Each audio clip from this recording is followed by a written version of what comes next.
often say about the ego, it's like drug addiction, it's like alcoholism, in that its goal is not merely to inconvenience you. Its goal is to kill you. And the resurrection is the return to the right mind. Its expression in terms of addiction is recovery. Its expression is it's a healing of the mind. The resurrection is when you are lifted to the level of thinking that is beyond the crucifixion. The Course in Miracles says, the Christ in you cannot be crucified. The personality can be harmed. The Christ in you cannot be harmed. So if you're feeling harmed, it's because you are identifying with a false part of you. The Course in Miracles says enlightenment is a shift in self-perception from body identification to spirit identification. Body identification is a crucified state because we are always at the effect of the changes in the world, many of which are cruel.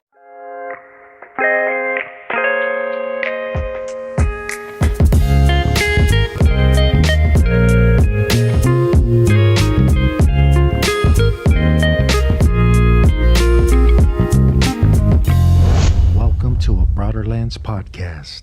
The opinions expressed on Broaderlands Podcast are those of the guest speakers and do not necessarily reflect the views of the host or Broaderlands Podcast. Marianne Williamson, welcome to Broaderlands Podcast. What an honor to have you on.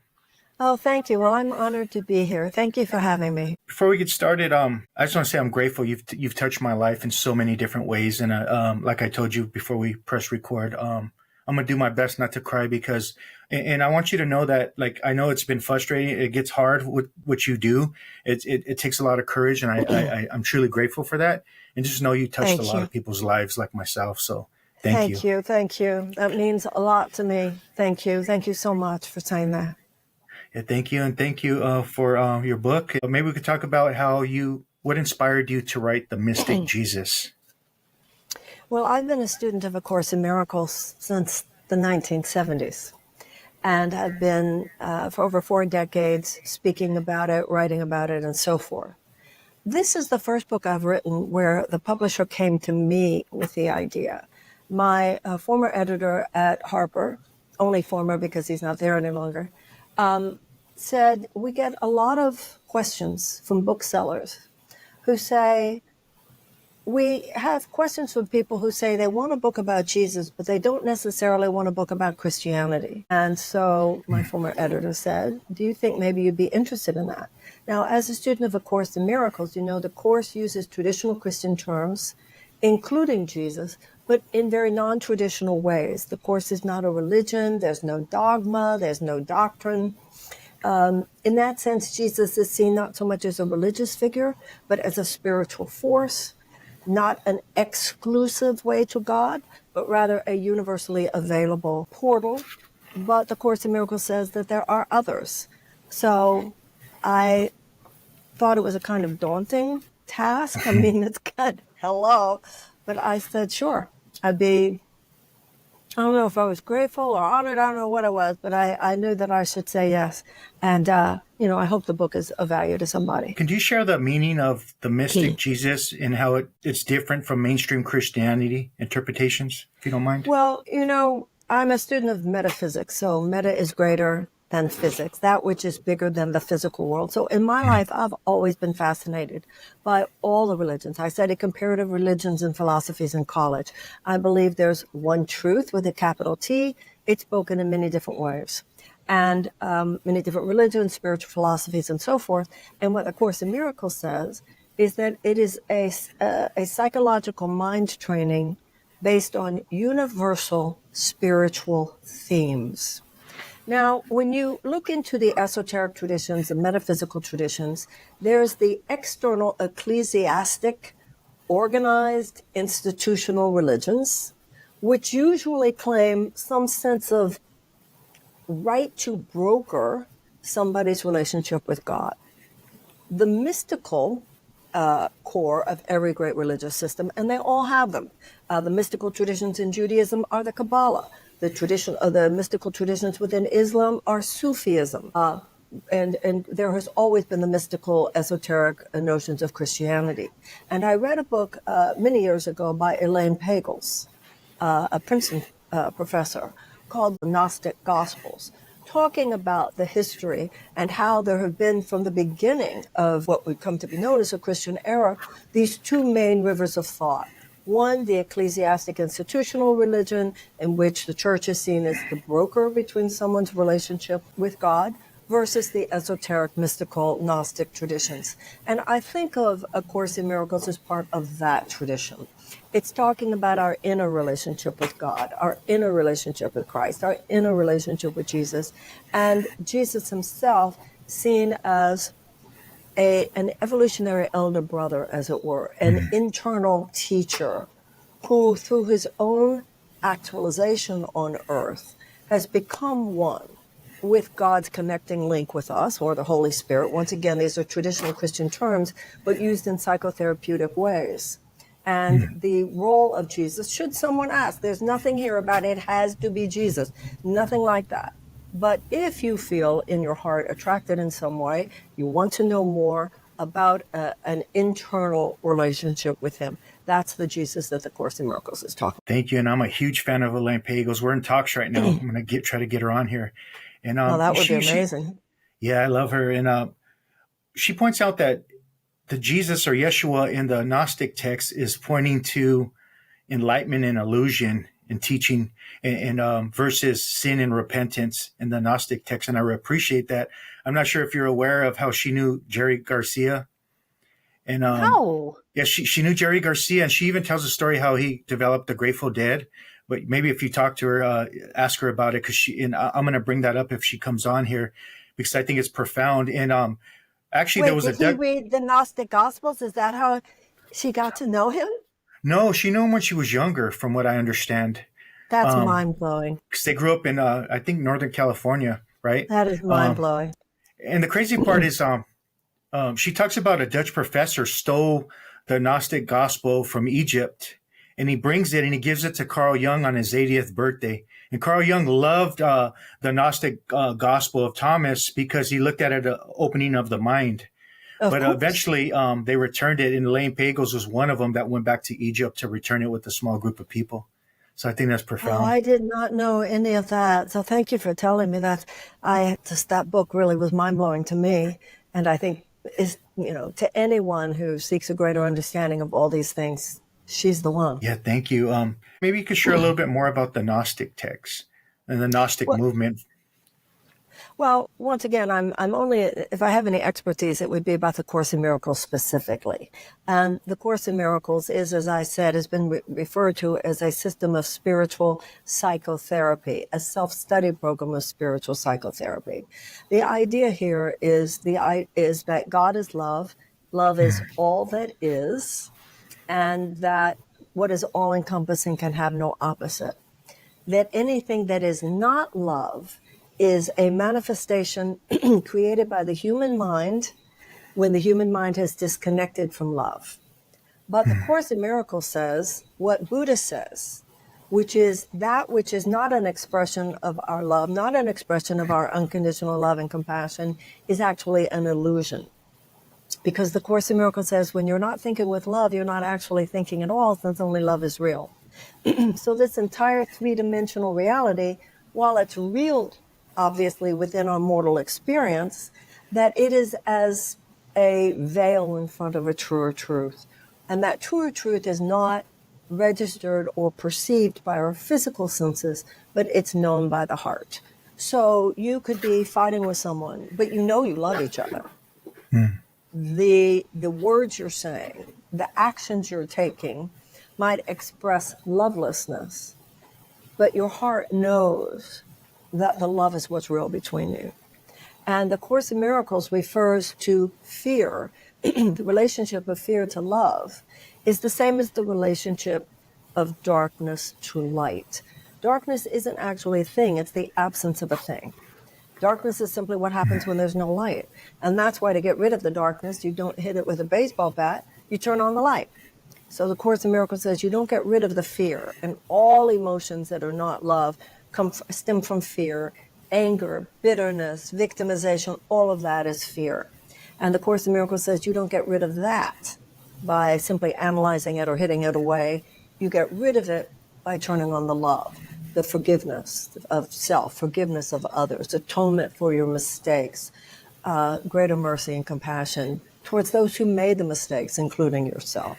So it's the relinquishment of a thought system based on fear, which is the real problem of the world, because we act from the pillars of that thought system, which is that we're separate rather than one, that guilt is real, that the life of the body is all there is. There are specific thought forms that form the pillar of the ego's or fear's thought system.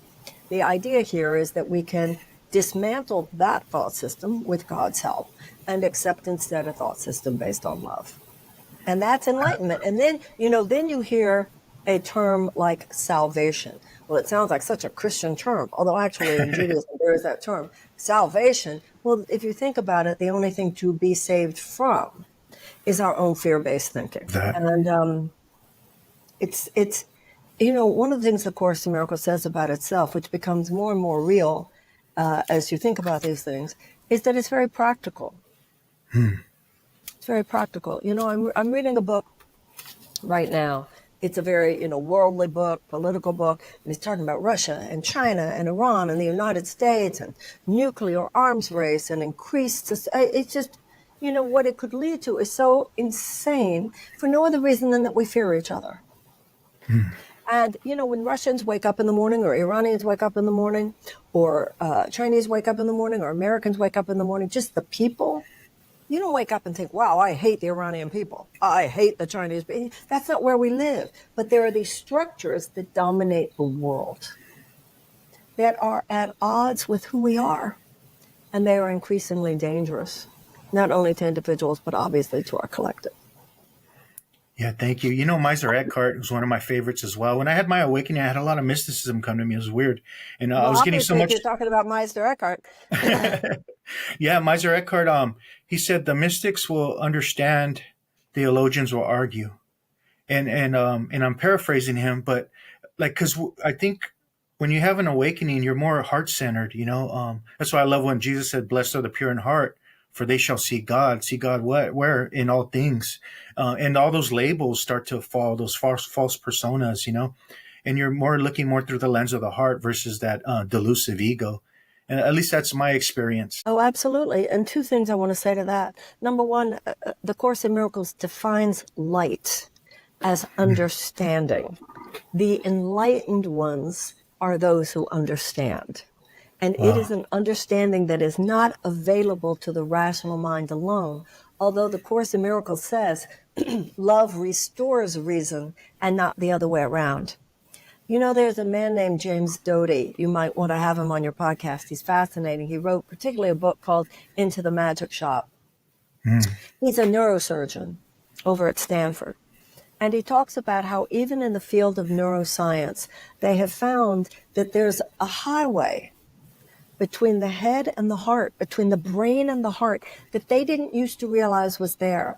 And so the traditional notion of the brain as the intelligence center of the body is now being amended. The realization being that there is a partnership between the brain and the heart, and that together they form the intelligence center of the body. And then you extend that to society. You're not intelligent when you're only coming from the brain without the heart. It's an expansion of our very notion of intelligence, and that's the idea of divine intelligence, and obviously society as well, when we are guided by a partnership between the brain and the heart. And I think that that's really the only sustainable option for the human race. It's the better way that we're called to. And then a figure such as Jesus, once again, the Course says there are others, but if he's yours, number one, you know it. Number two, you don't need another, but there might be others on your journey. A guide, one that illumines the way, because the thinking of the world is so thick with fear, and we all get confused, all of us. all of us. Yeah, thank you. I think Eric Butterworth, the Unity minister, would say, the way showers. There's different way showers, and you talk about that in Politics of Love. I love that book, and I Thank love all you. your work. You said the Course of Miracles talks about there's other spiritual masters, kind of like Hindus look at avatars, right? The scripture, "I am the way, the truth, and the life. No one comes to the Father except through me." I think that's been misunderstood by many people over the years and created a lot of separation and division. How would you interpret that verse? Okay. So many of us are aware of the psychology of Carl Jung, the Swiss psychologist. And he said, if you go deep enough into your mind and deep enough into my mind, that there are mental images that we all share. And he called them archetypes. The idea of the Christ mind, from an esoteric metaphysical perspective, is that if you go deep enough into your mind and deep enough into mine, that we don't just share images, we are the same mind. Imagine a wheel and the different spokes. So we tend to identify ourselves with our position on the rim of the wheel. And if you do that, you see that we're all separate. But if we all come down to the hub, you realize there's only one spot from which we all emanate. So that is the esoteric meaning of the line, there is only one begotten Son. So where the traditionals say, oh no, the only begotten Son is Jesus and none other, the Course in Miracles would say, no, there's only one begotten Son, means we're all it. There's no place where I stop and you start. Now, there is a name, not the only name, but a name for the self we all share. He's Jesus. Now, regardless what you call it, it is the mind of unconditional love, unconditional acceptance, unconditional forgiveness, unconditional mercy. That is the way, the truth, and the life. I love that. But now, I love how the Course says there are many who conspire with God who do not yet believe in him. And the Course in Miracles says, speaking of Jesus, it says, some bitter idols have been made of him who came only to be brother to the world. So it's not enough to just say God. I mean, Muhammad Atta, before he murdered people on the plains, said God is great. It's going to take a lot more than just saying the word God. It's going to take a lot more than saying the word Jesus. It's going to take a capacity, or certainly a willingness, to truly love each other as he loves us. And that is the only way. That is the better way. And it's the only, as I said, survivable option to the human race. Yeah, thank you. I think these masters are speaking from true gnosis. They're speaking the I within the I. Right. Like Krishna, Buddha, Jesus, and there is no conscious separation, Right. because they're speaking from the wisdom of the heart. And all of us should try to listen with our heart versus the ego when we're reading scriptures. And at least for me, and Jesus wasn't saying everyone else is wrong. He's saying, no, you are that I. Look within your very true essence. That I is you, the I within the I. Joe Goldsmith, Yogananda, and them all taught me all that stuff, along with my awakening. And of course, the idea of Jesus, I mean, that whole idea of judgment in the name of God, none of that came from Jesus. Didn't he say, judge not? Lest you be judged. Yeah. The word sin, I don't really use that term, but I know there's some scholars say the older meaning of sin means missing the mark, like an archer missing the target. Would you say that's missing love? Well, what the Course in Miracles says is that, so follow me here, only love is real. So when you think without love, God couldn't be angry because he knows it's not real. So God doesn't see it as a sin for which he will send you to hell. He sees it as a mistake, a miscreation of the mind, and hell is the place that you sent yourself to by thinking without love. Thinking without love is going to lead to anxiety, it's going to lead to depression, it's going to lead to victimization, it's going to lead to anger, it's going to lead to everything that's going to knock you out of your spiritual center, bring unhappiness to you, and probably through the behavior that results, unhappiness to others. That is hell. It's the hell. Hell is the state of separation that ego mind will put you in. God does not send you to hell because of your sins. God delivers you from hell you having made a mistake. So the difference is between the notion of a sin and a mistake. A sin would mean that you're guilty, a mistake, and that God wants to punish you. That's the ego's thought system that came up with that. The true God of love sees, oh, you made a mistake, and I am going to help you. I already have. The moment the mistake occurred, the Holy Spirit being that eternal connecting link between God and the separating Son, so that in any moment, it's just like with a GPS. You take a wrong turn, the GPS automatically recalibrates. So as soon as you say, oh, I shouldn't have said that, oh, I should have been kinder, oh, I was so dumb of me, or whatever, you give it to the Holy Spirit then, give it to Jesus, give it to God, whatever your language is, and a new perception will arise. And remember, all minds are joined. So as soon as you do that, the other person on some level will register it also. Yeah, thank you. How would you define the ego? Do you believe the ego is completely bad, or can you have a healthy ego? Well, this has to do with, semantics. I had a therapist once who used to talk about the good ego and the bad ego. So a lot of this is just how you use the word. The way the Course uses it is the way the ancient Greeks used it, the very idea of the separated self. So there's no good ego in Course in Miracles terms the way they use it. Freud said, he defined neurosis as separation from self. So the ego is a false belief about who we are, a belief that we are limited, a belief that we are separate from others. Let me give you an example. The Course in Miracles says, you're like a sunbeam thinking that you're separate from other sunbeams. You're like a wave in the ocean thinking you're separate from other waves. Now think about it this way. If I'm a wave in the ocean and I think that I'm separate from every other wave in the ocean, how could I not live in constant terror of annihilation? Constant fear that some other wave is going to overwhelm me, obliterate me at any moment. So it puts me in a defensive position, puts me in an attack position to keep you away from me. But the transformation, the rethinking is there's no place where one wave stops and another starts. I'm part of the ocean. I move, it moves. It moves, I move. So I'm completely safe here. I cannot be obliterated. It is a completely different psychological orientation. One, the ego, the idea of the separated self, leads me to fear you and to be constantly in judgment, attack, and so forth. Either you're bad or I'm bad. One of those has to be, always.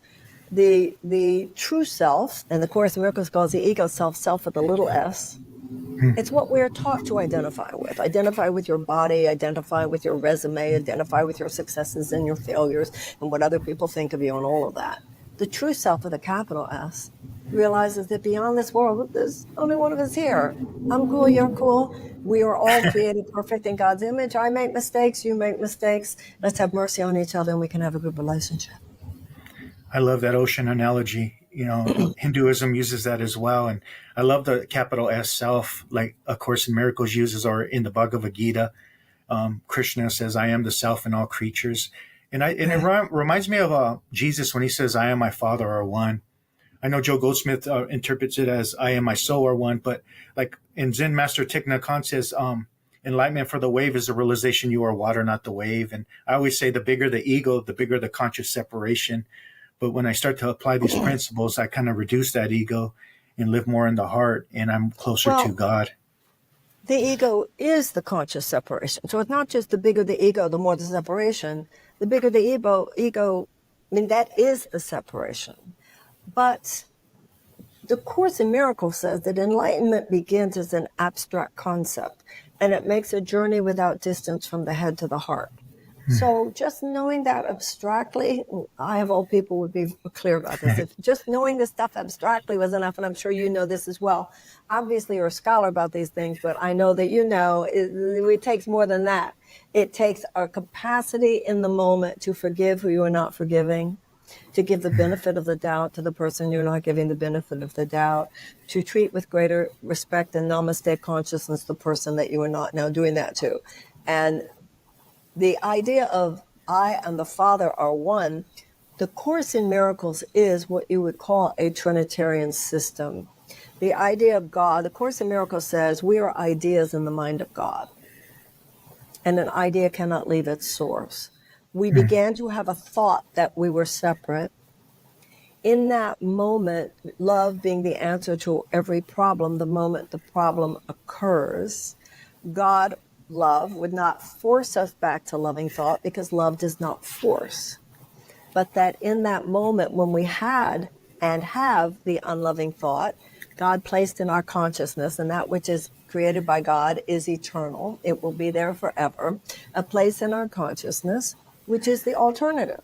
If we're willing to say, I'm willing to see this differently. I'm triggered, I'm angry, I'm upset, but I am willing to see this differently. Then the Holy Spirit, and He can't come into your mind if you don't request it, because that would be a violation of our free will. If we do request it, He is authorized, whatever it is, a conversation with someone, a book, a teacher, a song lyric, just a thought you have, whatever it is, to remind you of the loving perception. Now, what the Course in Miracles says about Jesus is someone who lived on the earth, but thought only the thoughts of heaven. In Him, heaven and earth became as one. When we talked before about hell being the state of anxiety that the ego represents, heaven is the inner peace brought about by our awareness of our oneness. And the Course in Miracles says that Jesus so actualized that consciousness. And He says in the Course, I don't have anything you don't have. I just don't have anything else. I am the potential that is within you all. He having completely actualized that state, you say, Jesus, help me. I'm willing to see this differently, but the trigger is too big. The wound is too big. I am willing. And the universe changes. That's the miracle. It's a shift in our own perception. From fear to love, right? Well, sometimes you and I might have a conversation, and I tell you I'm really upset about something. And you say, oh, Marianne, you're bigger than this. Give it up. Just give it up. Just lighten up. You're taking this way too personally. Not that big a deal. Get over it. Now, it might be something about which I could say, yeah, you're right. You're right. You're right. You're right. But it might be something where it's seriously a big trigger, seriously a wound, seriously something that's a level of betrayal or a level of whatever that makes it something where I need some help here. And the truth, the pure truth, whether it's delivered by another human being who helps take us there. I went through something the other day. I have a friend named Mary Morrissey. You might know her work. People ask me sometimes, Marianne, when you're upset, where do you go? Who do you go to? And there's one friend, and, I have many friends. The Course in Miracles says the Holy Spirit speaks to you through your brothers. But I have friends who are certainly spirit-minded. But Mary has been a minister for many years, and she just, the Course in Miracles says miracles arise from conviction. Just she delivered it. Felt like she was delivering an elixir of truth into my brain. And it felt like such medicine. She started talking to me about St. John of the Cross and the dark night of the soul. Truth is a medicine. Truth is a medicine.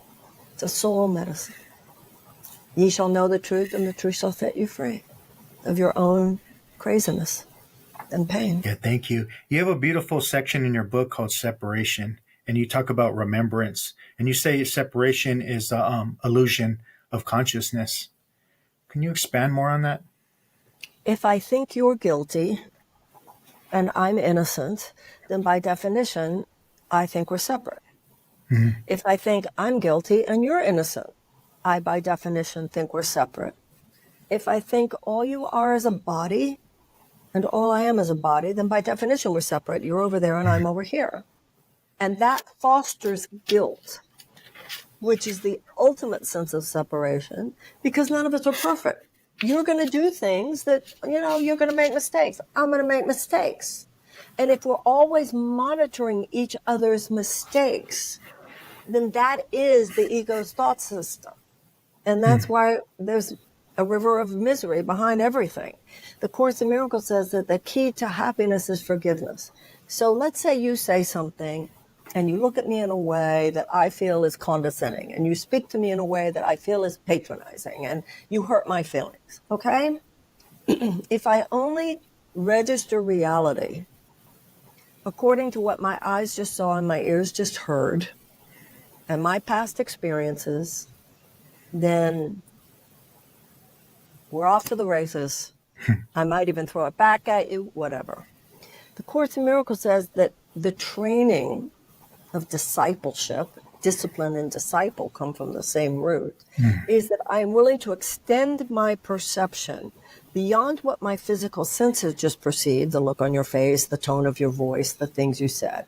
I'm willing to extend my perception to what my heart knows to be true. And then these thoughts become thoughts in what the Course in Miracles calls our problem-solving repertoire. So I'll sit there and I'll go, just take a moment of silence. I am willing to see Boo-Boo's innocence in this moment. I am willing. That's the Course in Miracles says your greatest power to change the world is your power to change your mind about the world. I am willing to see his innocence. I am willing to see her. And then a different kind of thought begins to flood, such as, okay, Marianne, can you think of anything he did right? Can you think of any friendly gesture? Because your mind just is focusing on the one thing he did right now that you don't like. And then you start having thoughts like, the only reason I'm in pain is because he did something I don't think he should do. All of that stuff. So whether it's the Course in Miracles or any other spiritual practice, it's a training, just like yoga or weight-bearing exercise. You're training your attitudinal muscles just like you train your physical muscles. And you want a different body, you want a different personality, and you want a different take on life, and you want a different experience. Thank you. I know you love Emmett Fox, and I'm a huge fan of Emmett Fox as well, especially in the 12-step community. We love Emmett Fox because there was a connection there with Bill Wilson. But when I first heard the term turn the other cheek, he said it's a shift in consciousness. And I've heard you share on that, and you share on that very beautiful. And I learned how to do that going through the 12 steps. It says be prepared to look at things from an entirely different angle. And I never knew about that before. I was so quick to speak Victimese. And I would say that was my first language, not English or Spanish. It was Victimese. And, Wow. that's a good one.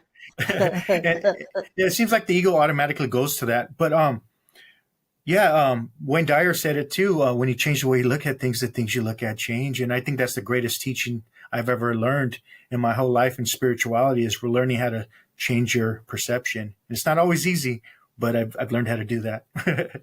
Well, the Course in Miracles says all the love you ever gave was real. All the love someone ever gave you was real, and everything else was part of an illusion, part of a nightmare. It also says things like only what you are not giving can be lacking in any situation. I mean, it really puts you in a different place. And that's the whole turn the other cheek. Look at this through a different set of eyes. Look at it from a different angle. Yeah, like you said, easier said than done sometimes, but I don't know where I got it from. I think it's a little bit of you and maybe just my awakening as well, having different types of mystics come to me and give me, teachings. But when I give a 12-step talk, I automatically share like you, where I'm like, Gandhi said this, Martin Luther King said this, and it's because we're putting that truth together, and it's just a flowering of consciousness.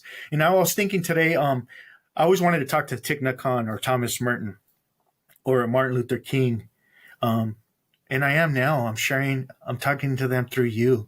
I think you're a part of that conscissness and that flowering of consciousness, and I want to be a part of that too. And that's well, you are. Yeah. You clearly are.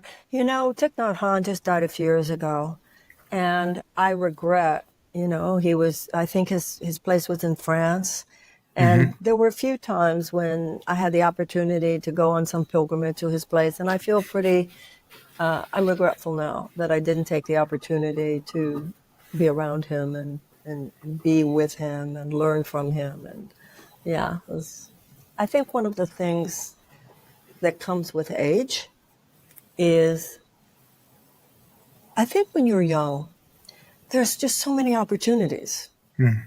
There's so many, oh, I'll do that later.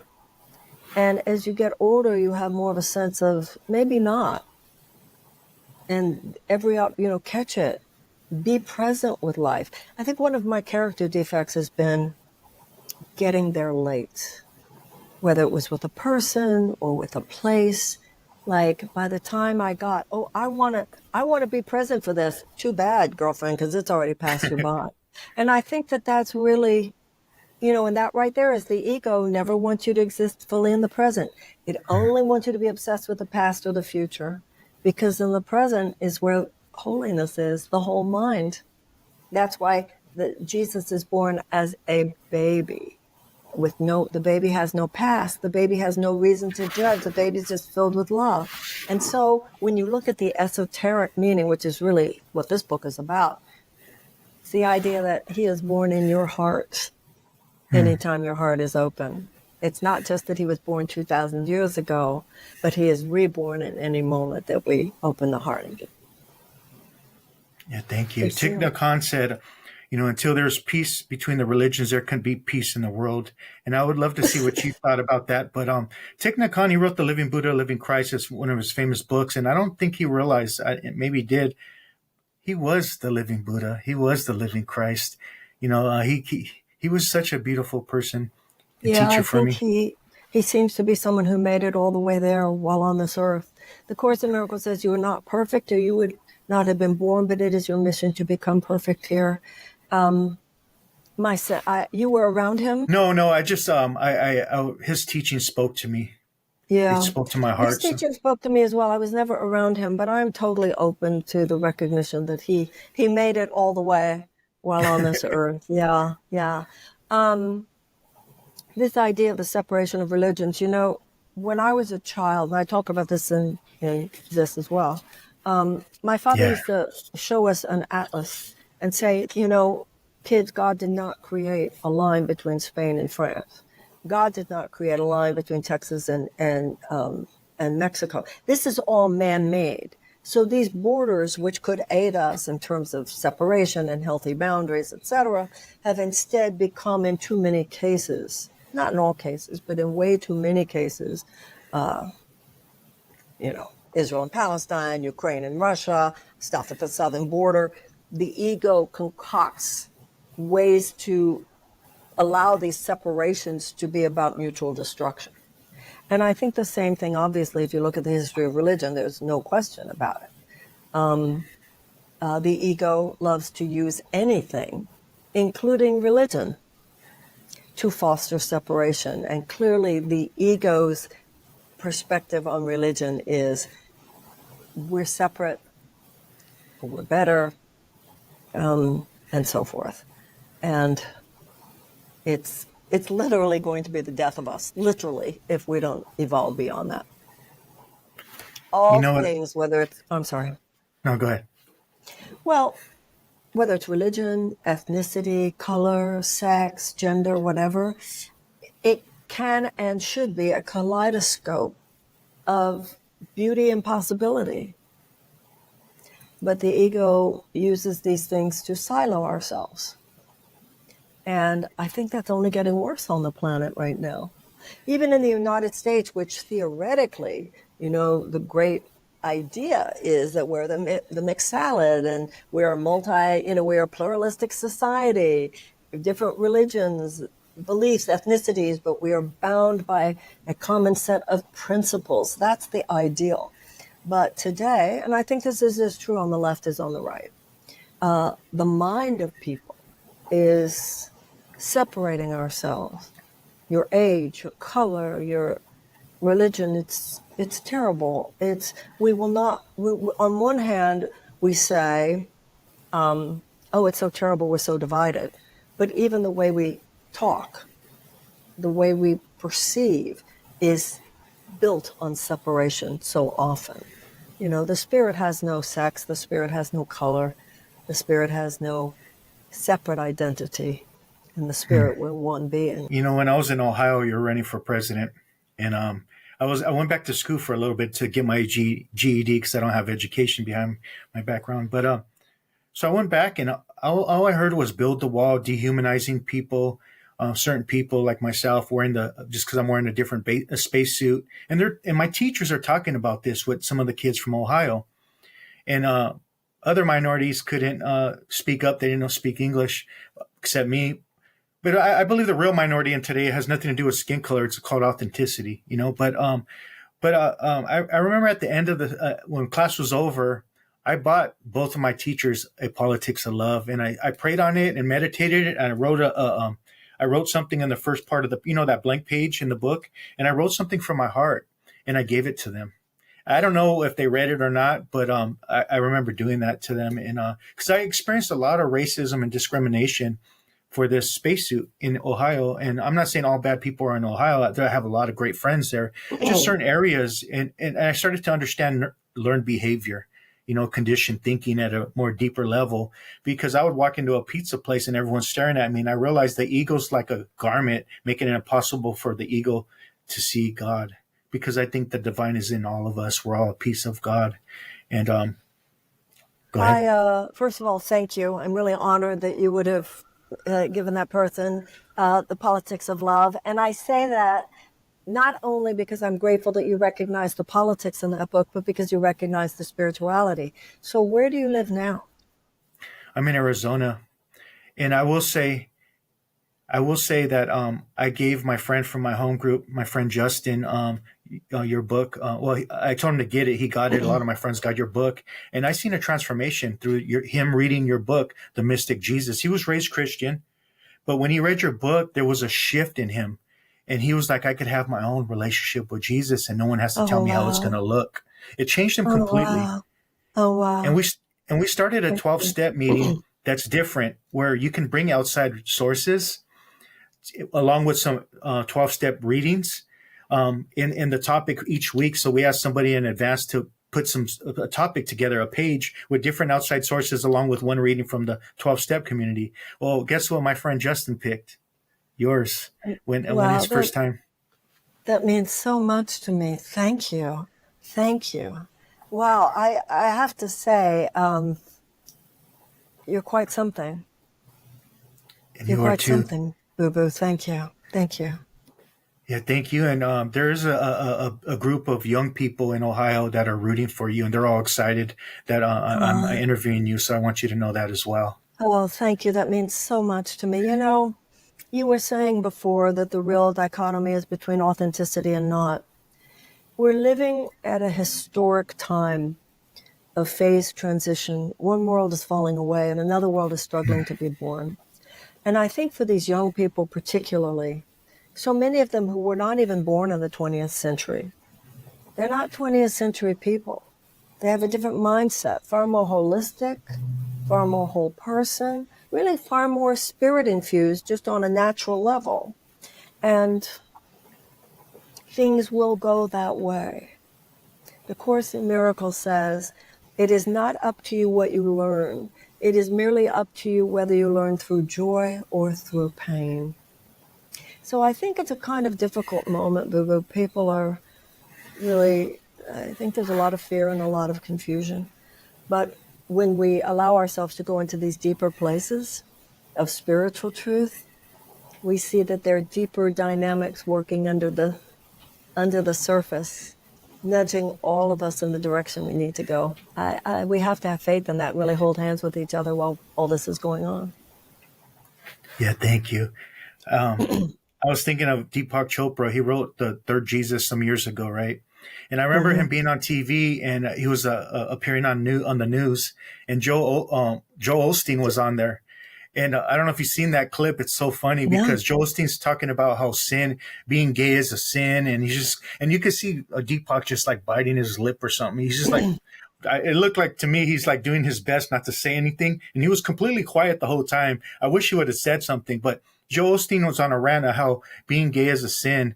My question to you is, how would Jesus look at the system and that we live in? And how would it look if Jesus was running for president? Because when you were running for president, I said the closest thing to Jesus or the Buddha running for president is Marianne Williamson, because I feel like you're coming from the heart. Thank you. Well, I can't speak for Jesus, that's for sure. But what the Course in Miracles says is that the Course in Miracles says the world is healed when we align with what the Course in Miracles calls a plan of the teachers of God. It says the teachers of God come from all religions and no religion. They are those who have heard the call that says, go here, do that, have a podcast, write a book, run for office, whatever. And that wherever you are guided to be, that you represent the presence of the alternative, a more loving approach, a better way. And that's what I tried to be in running for office, looking at public policy, realizing that the same psychological and spiritual dynamics that prevail within the life of an individual also prevail within the life of a nation. If as an individual, what you put out is coming back at you, for a nation also, what you put out is coming back to you. If as an individual, you have to admit where you've been wrong and atone for that and make amends, so does a nation. If you're on this earth to be more loving, to take care of the children, to take care of the poor, to be centered in goodness, and that is what your task is as a person, it's also your task as a nation. And so that's what I was seeking to do. And I think it's what we did do, is to articulate a vision of public policy as well as personal. I have a 40-year career talking about the personal alignment with a more loving truth. And what I did with my agenda politically was what would be the vision for our country if public policy as well as personal behavior was aligned with a higher truth to the best of my ability. Now, just as there is a personal ego that doesn't want to hear it, there's a collective ego that doesn't want to hear it. And I saw how deeply that collective ego is embedded in our political system. That's okay, though, because in all of our lives, you just keep leaning into love as you know it, and then the next person picks up that ball. When you talked about young people, if some seeds were planted in their minds, with that, they'll pick it up. It's something. I remind everybody when I have conversations like you and I are having, because it's so easy for people to fear today and go, oh, the whole thing's crumbling. But think about it this way, boo-boo. All around the world right now, all around the planet, there are people having basically the same conversation you and I are having right now. A different language, they might be talking about different books, different figures, but everybody's downloading this yearning to be better, to be more. Everybody's feeling it. It's the evolutionary lure. When you and I were kids, we were taught about evolution. And we were taught that if a species is behaving in ways that are maladaptive for its survival, one of two things will happen. It will either go a different direction and mutate, or it could go extinct. And I think everybody's feeling that now. There's got to be a better way. And that's in the air. And it's showing itself in so many ways. So I just hope that all those young people continue to have hope.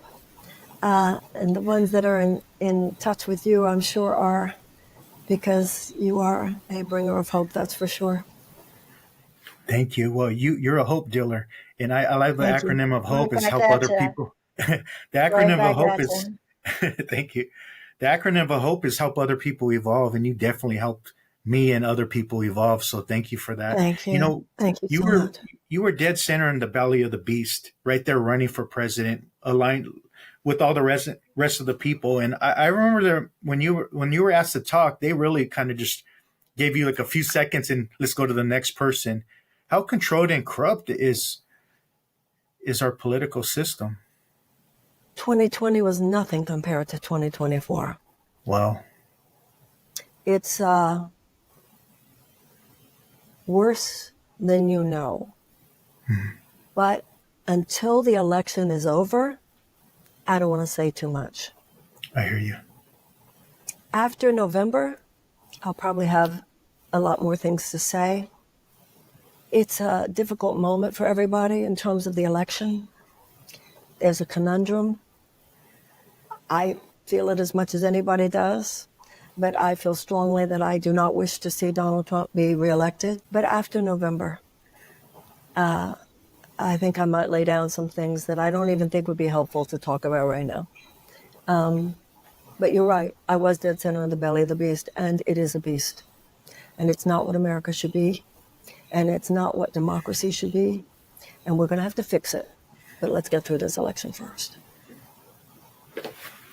I believe both parties may be controlled by the same group of people. It's kind of like the Wizard of Oz, the guy behind the curtain. Absolutely. The heck out and of I didn't everyone. want to go in there to be a wizard. I wanted to go in there to tear the curtain down. You're absolutely right, what you just said.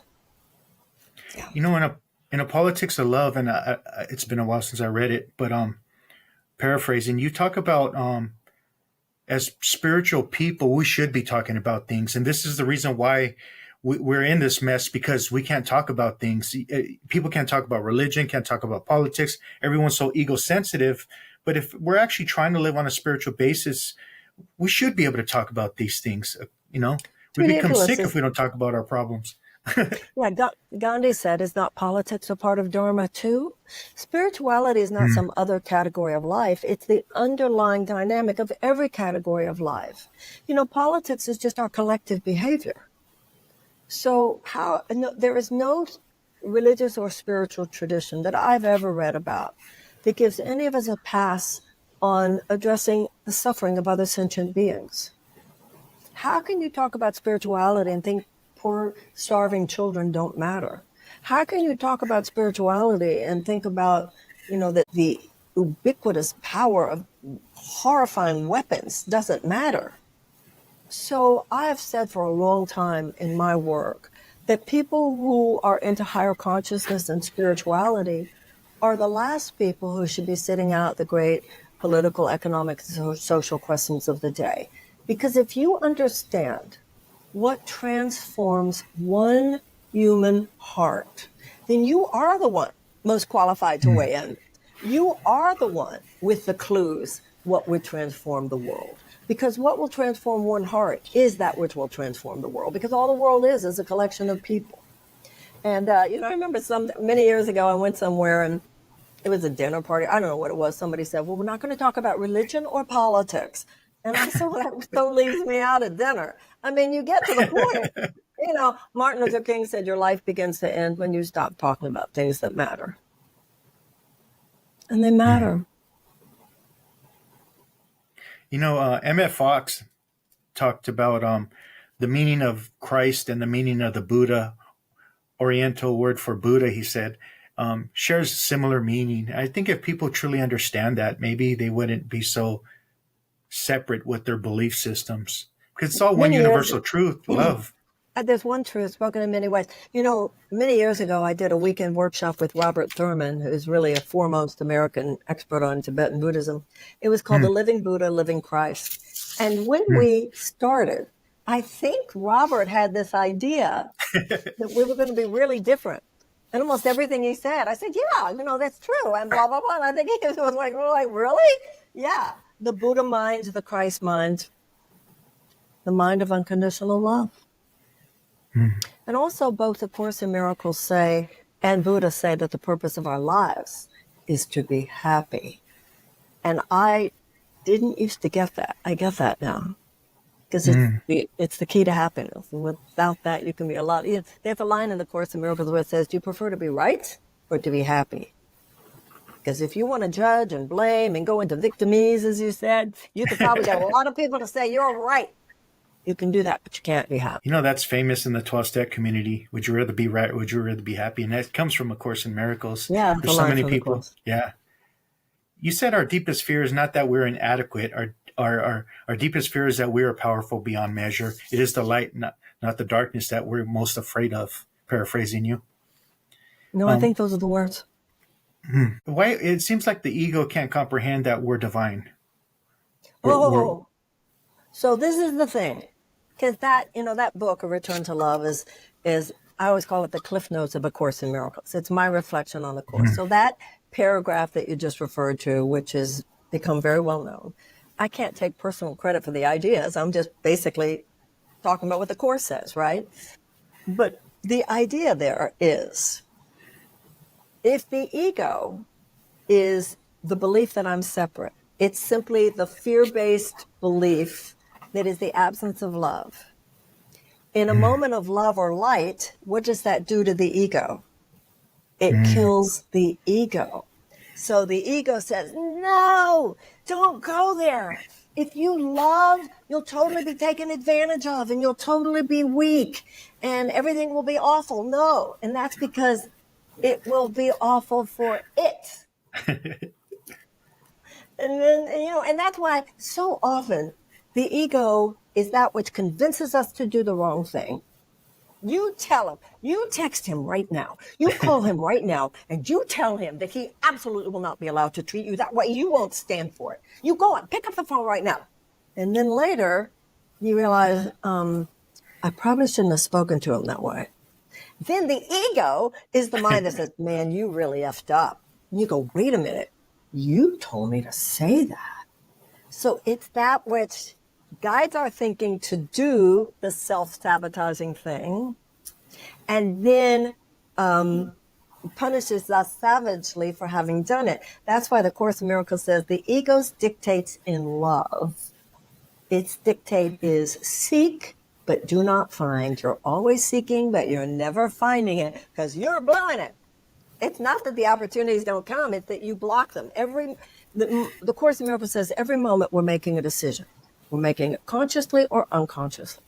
Is your heart open or is your heart closed? Now, by the way, somebody might have heard what I just said and go, well, what? If he treated you a certain way, am I supposed to tell him, brother, you can't do that? You could have done it respectfully and kindly and without attack and without judgment. I would say the ego is not your amigo. Yeah, that's exactly right. It's your self-hatred masquerading as self-love. It doesn't say, hi, I'm your self-hatred, because then you'd know not to listen to it. It poses as self-care. It poses as healthy boundaries. It poses as, no, he really needs to hear this from me, or whatever. Or, oh, no, we have to be really afraid. So that's why we meditate. That's why we pray. In both Judaism and in Christianity, there's the notion of the small, still voice for God. And of course, you were talking about AA, the 11th step. We seek through prayer and meditation. Because the ego, given that this world is so dominated by fear, the Course in Miracles says the ego speaks first and the ego speaks loudest. But if you spend even 5 minutes in the morning with some form of meditation, prayer, mindfulness, realigning your nervous system, then you gain impulse control. It's so difficult right now, boo-boo. It's so easy to just text somebody things that you're going to regret for 6 months that you sent that text. And look at the people who've ruined their careers because of a tweet. When my mother, when I was a kid, count to 10 before you act. Everybody's just spewing all this very self-sabotaging speech and behavior. Again, Buddhism, right speech, right action. But without a meditative state, which in the Course in Miracles is the workbook, where it's just like you wash the dirt off your body in the morning. If you don't wash all that stress and the craziness going on in the world from your mind, you're more likely to just perpetuate that madness in your own life. Blaise Pascal, a French philosopher who lived hundreds of years ago, he said, every problem stems from man's inability to sit quietly in a room alone. The cultivation of stillness, which of course is Buddhist, and be still and know, the holy instant. It's a cultivation of stillness is probably our greatest need, and certainly in our society today. It's all just, between social media and 24-hour news cycle, and we're all just assaulted by this, and we're living at the effect of it. And it's destroying our nervous systems, and if we're not careful, it'll destroy our world. Wow. there's a meme where it shows a Buddhist monk crossing the street and he's flipping someone off, and it says, "When I forget my meditation." In the AA Big Book, it talks about. It's funny, but in the AA Big Book, it talks about upon awakening, thinking about my day ahead. Throughout the day, I can pause when agitated or doubtful, and it also gives you, when you retire at night, these beautiful directions. And my friend Patty O, she's no longer with us in form, but she's in the big meeting in the heart, I like to say, not in the sky. But she would give a prayer when she would give a talk. She taught me this when I was new. She said, "May others treat me tomorrow as I treated others today." And they will, by the way. And they will. You can count on it. Do unto others as you would have others do unto you, because they will. And if they don't, somebody else will. I don't know of any religious or spiritual journey that does not emphasize the power of the morning, like you just said. And I think of the big book. I think of the big book of AA like I think of the Course in Miracles. This comes from somewhere else. This is downloaded from the big place in the sky, the heart, which are the same thing. Yeah. The morning is when your mind is most open to receive new impressions.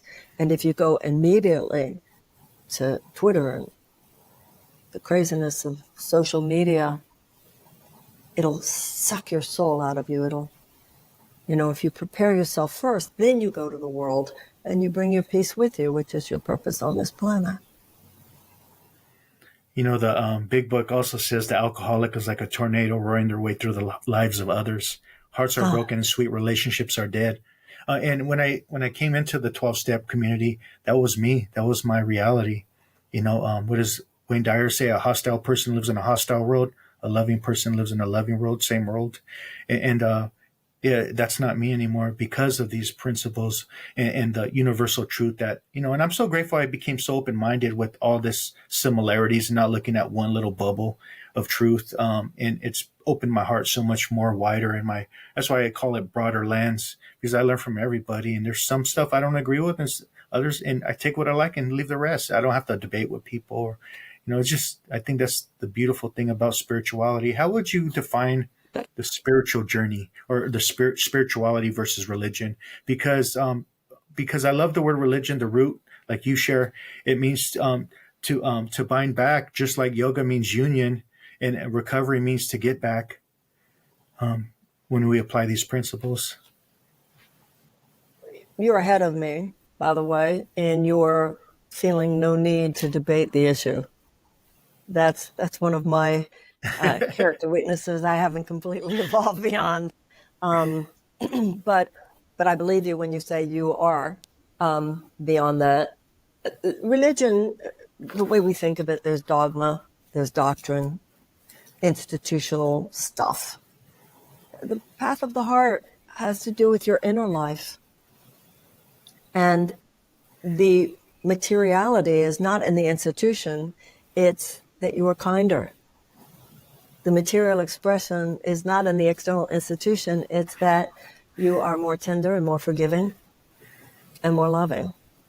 And the church is in the heart, and the altar is in the heart. What you place on the altar is then altered. You put a relationship on the altar, you give it over to the higher place, your higher thoughts about it, and that alters the relationship. So spirituality is about the inner transformational journey from fear to love. And what Jesus becomes, as can other guides as well, is the internal teacher, should you feel called to that, who can guide you, should you request the guidance. Yeah, thank you. There is dogma in the 12-step community. It just happens in any group think it's hard for me. That has been my biggest journey, is like not fighting with the dogma like I used to. Dr. Bob once said, "Live and let live," and I try to live that way. It does get hard at times where, Try running for president, boo-boo. See how you do. Oh, You want a challenge? You want to challenge everything spiritually you've ever learned? Run for president. I seen it. It was hard. It was really hard. I could see it. They were trying to break you down. you were being crucified, similar to Jesus, which brings me to your understanding of the crucifixion and the resurrection, Oh, because I love great. how Okay. you mentioned that in the book. Yeah. It's beautiful. So the crucifixion, once again, let's look at this metaphysically. The crucifixion is what the ego mind would do to your innocence. You're bad, or telling other people's opinions of you, lying about you, disease, divorce, any of the things we go through where fear, yours or someone else's, has led to pain and suffering. And I often say about the ego, it's like drug addiction. It's like alcoholism in that its goal is not merely to inconvenience you.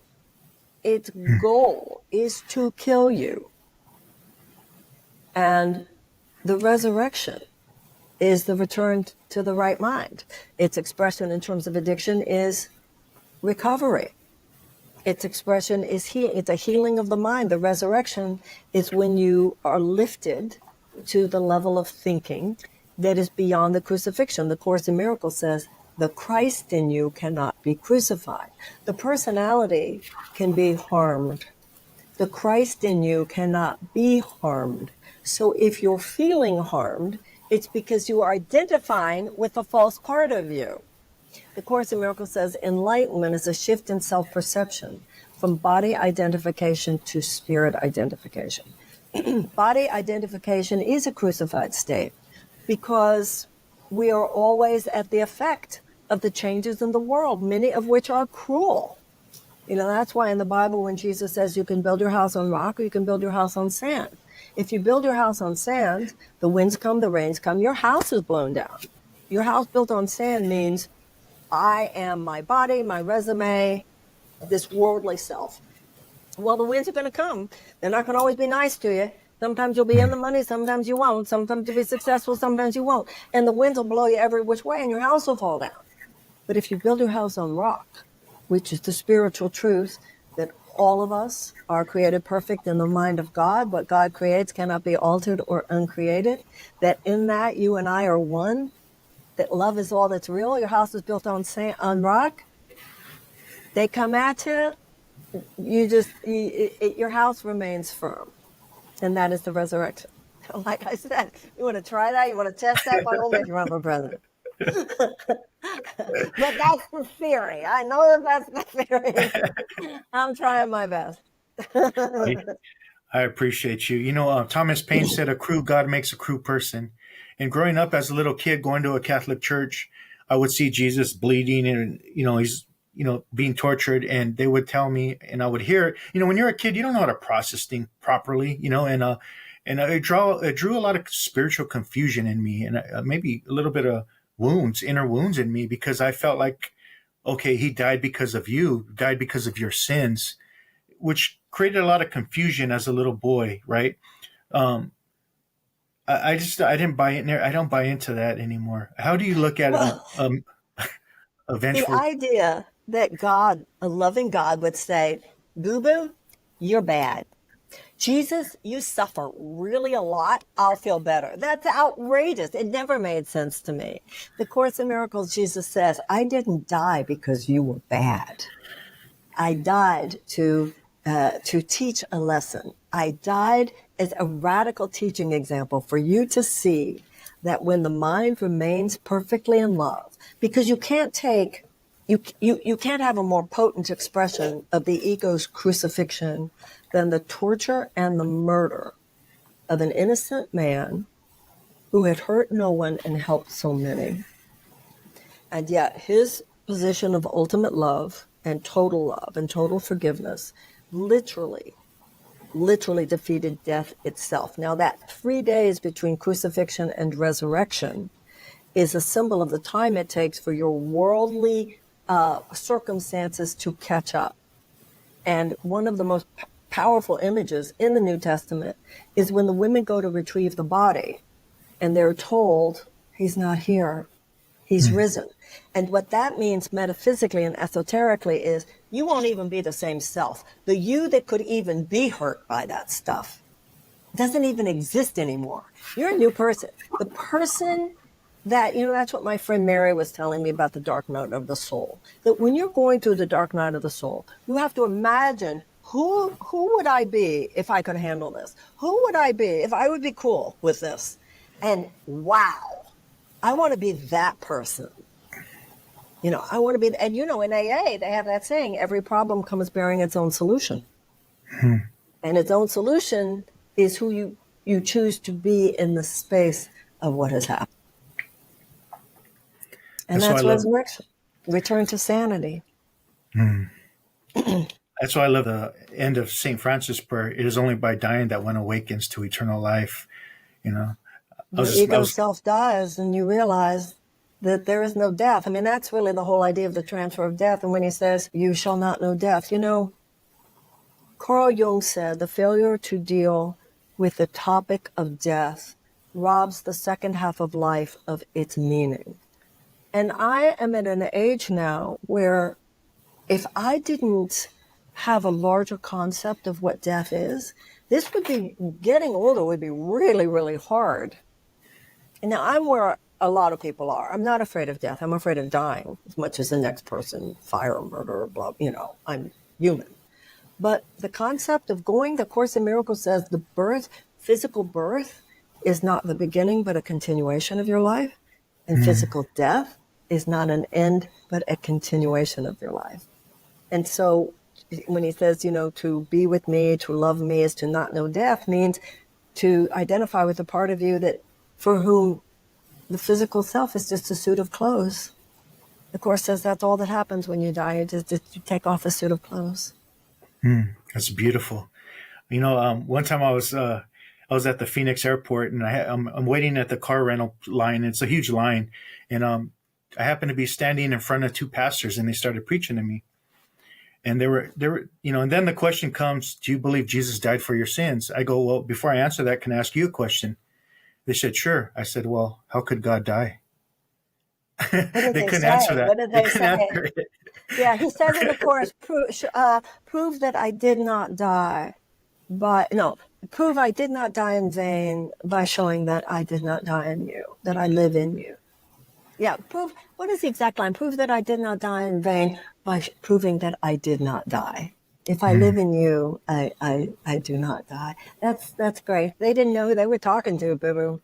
Yeah. That's really something. Look at how I look. Look at how they weren't expecting that.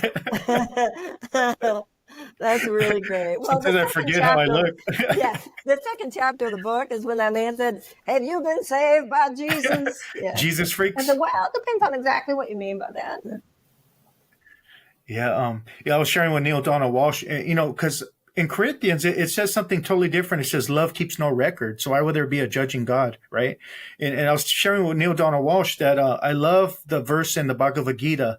I look upon all creatures equally. None are more dear and none are less dear. But those who worship me in love come to life in me, and I come to life in them, which is similar to the Gospel of Thomas. He that dwelleth in love dwelleth in God, and God in him. Those are beautiful scriptures.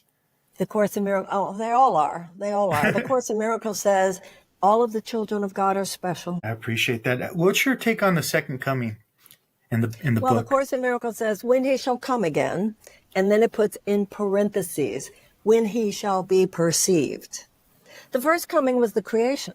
He never left. The Course in Miracles says an idea never leaves its source. You are an idea in the mind of God. What God creates cannot be uncreated, and it cannot be altered. It's there in the mind of God. But we have closed our eyes to it. It's been eclipsed. It's like a permanent file in the computer, but we're not bringing it down. So the second coming is when I go, oh my God, now I see who you are. Now I see who you are. I thought you were this, or I thought you were that. Now I see who you are. That's the second coming. Yogananda.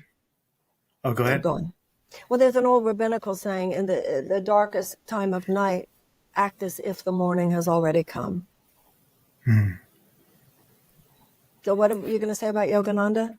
He came to me my first 5 years, and I never heard of this guy. I was a gangbanger, a thug, raised that way, and just in the neighborhoods, and San Pedro, California. And when I was a kid, I always felt like I lived in India. It was weird. I had this like weird. I remember those old kung fu movies in the weekends on regular TV, and they're being translated. Well, anyways, I remember seeing the environment back there, and I felt like I lived there before. But anyways, when I had my awakening in 2009, I went back to those teachings unconsciously. Well, Yogananda started to appear with me, and I didn't know who this guy was. And I remember one time I went to a Unity church. I'm trying to dabble around, and there happened to be a guest minister, and he's talking about Yogananda. I'm like, who is this? Everywhere I go, this guy's, I hear this guy. And one time I went to a regular church. I don't know the difference. I'm trying to seek. And I'm sitting there, and the pastor's preaching, and he says, he knows not what he preaches. I'm like, what? And I heard a voice, and Yogananda showed me the deeper meanings of stuff. And he talked about the Christ, the second coming is the Christ within you. And which Paul says, the Christ in you is your hope of glory. And Thich Nhat Hanh talked about one Buddha is not enough. For the next Buddha is not enough. We must have a collective of Buddhas, a collective awakening. And I truly believe that. And you talked about a revolution of consciousness. Yeah. So the Course in Miracles says, in the Bible, it says Adam fell asleep, and nowhere does it say that he woke up. So Adam being the consciousness of man, we've been asleep to our true nature, right? And the Course in Miracles says there has not been a mass awakening, but it is the time to initiate one. And I always remind people, we don't need a majority of people on the planet whose hearts have turned towards love. We need that critical mass. And that's why I go back to what I said before, that right now, as we are talking about these things, there are other people talking about them too. And you can feel this new world that's struggling to be born. And we have to have faith that it's worth it. Every time we ourselves, on an individual basis, lean into love a little bit more and grow a little bit more, that something's happening. Yes, one world is falling apart. There's no doubt about it. But there is another world struggling to be born. And I think we're called upon to be death doulas and birth doulas. And it's an extraordinary and potentially miraculous. I remember you talking. I heard you on a talk when you were younger. You met Ram Dass, or used to listen to Ram Dass and Alan Watts. Ram Dass says everyone. Oh, you did? How was that? Well, it's interesting. There was the Ram Dass before his stroke and the Ram Dass after his stroke. Two very different people. So before his stroke, I had called him. I had been invited to the White House. This was 1994, 1995. So I called him. I said, I need your advice and your guidance. I was invited to go. Should I go meet with the president? Absolutely not. Those people are so corrupt. Blah, blah, blah. Why would you do that? Blah, blah, blah. He was just really negative. And then afterwards, he became, by the way, I still think he was totally wise. I mean, I was still reading his books and stuff. His stroke really changed him. And years later, when I saw him again in Hawaii, he came to hear me speak. He could not have been kinder and more acknowledging about my work. I was very blessed. What a beautiful, beautiful soul. He says everyone is God in drag, and Alan Watts says God is what no one admits to being, yet everyone really is. I love both of them.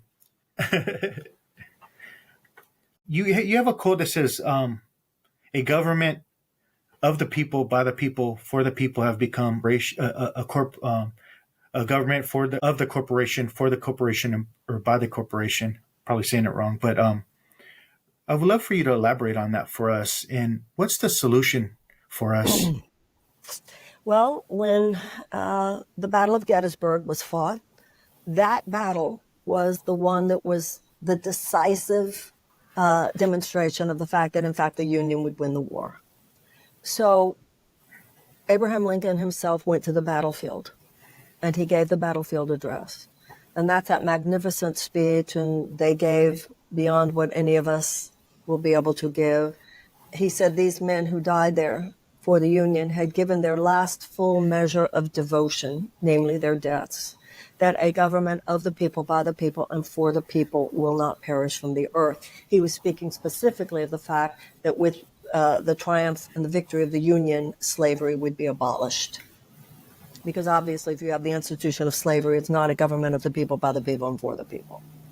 So the message of my campaign in many ways was that the government, we are now have a government of the lobbyists, by the donors, and for the corporation.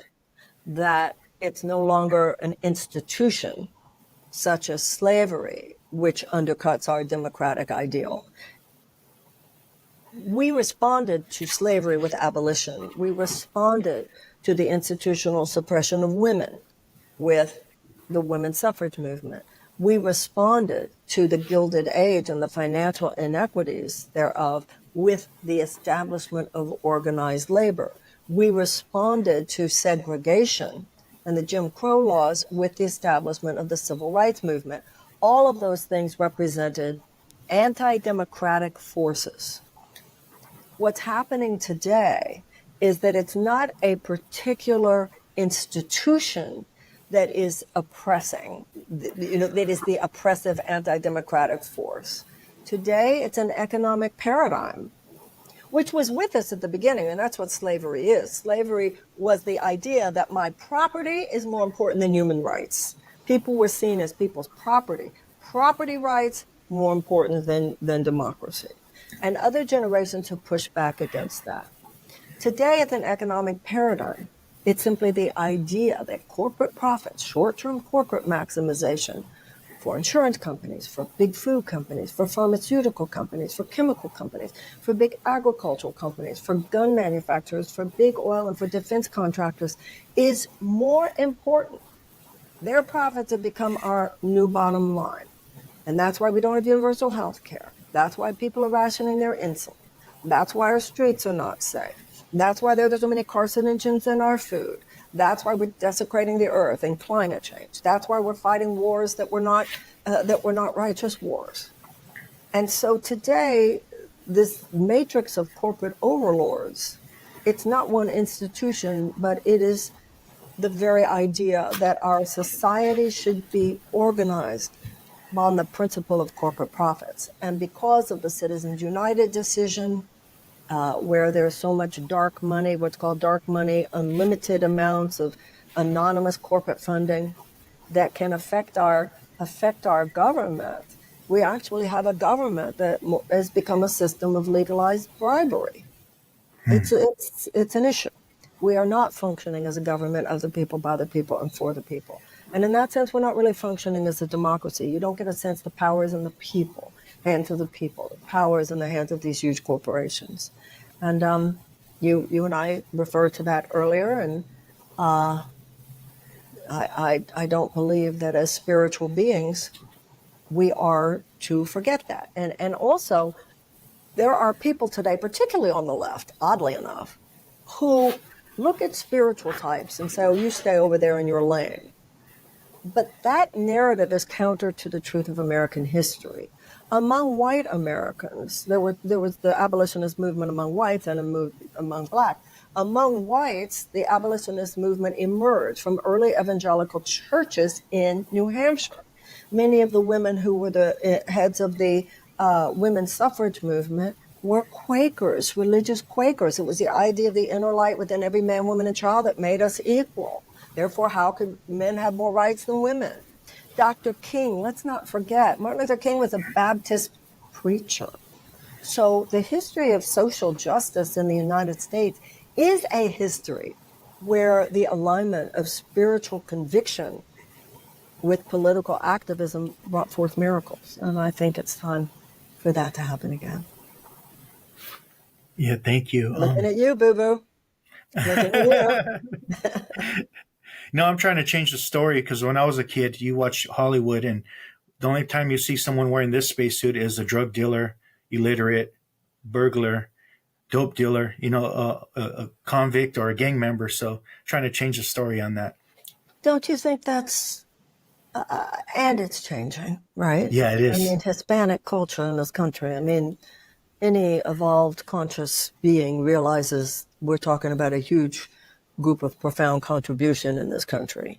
Mm-hmm. It's like any other, whether it's, racism, homophobia, anti-Semitism. These are the ancient malevolence of heart and mind that we are seeking to evolve beyond. So yes, I think it's great that you incarnated in that particular spacesuit. I think it's great. It's great. Well, if I can ever be of service to you, please let me know, because I think you're really great. And you are too. Thank you. I want to end it. Mother Teresa, I watched one of her last interviews before she passed away. And I know people have mixed feelings with Mother Teresa. And I always say it's not just the messenger, it's the message. I love Mother Teresa, by the way. They were asking her, the guy interviewing her from India, he said, why are you here? Are you here to make Indian Muslims into Catholics? Are you here to make Indian Buddhists to become Catholic? Or are you here to make Hindus to become Catholic? Like, why are you here? And she goes, the real conversion is not to make anyone, not to change someone's religion. The real conversion is to get the people to love one another. And when we can love one another, we can love God.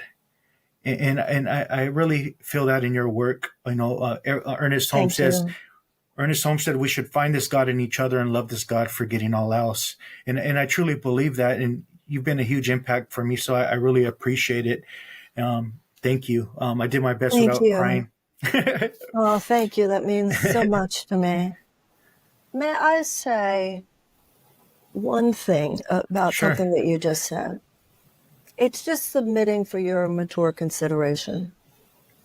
We talked about Ram Dass. There were amazing stories of Ram Dass. He wasn't always Mr. Nice. Yeah. We talked about Martin Luther King. There are a lot of stories about Martin Luther King. You talked about a lot of people, about, you know where I'm going?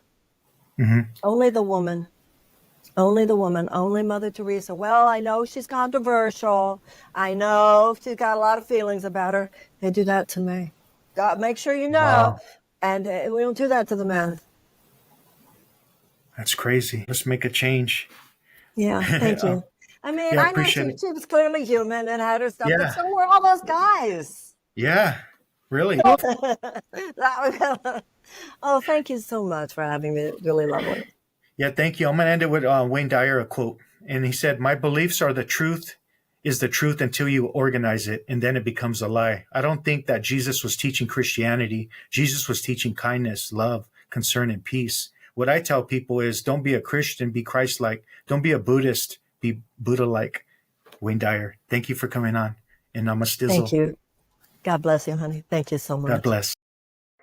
Just know we out here. Know we out here working in a major way. Had to speak on it just to make a play. Any given subject, know we make a way. Time to level up on the day-to-day. Know we out here working for the greater good. Expand your mind, broaden your lens the way you should.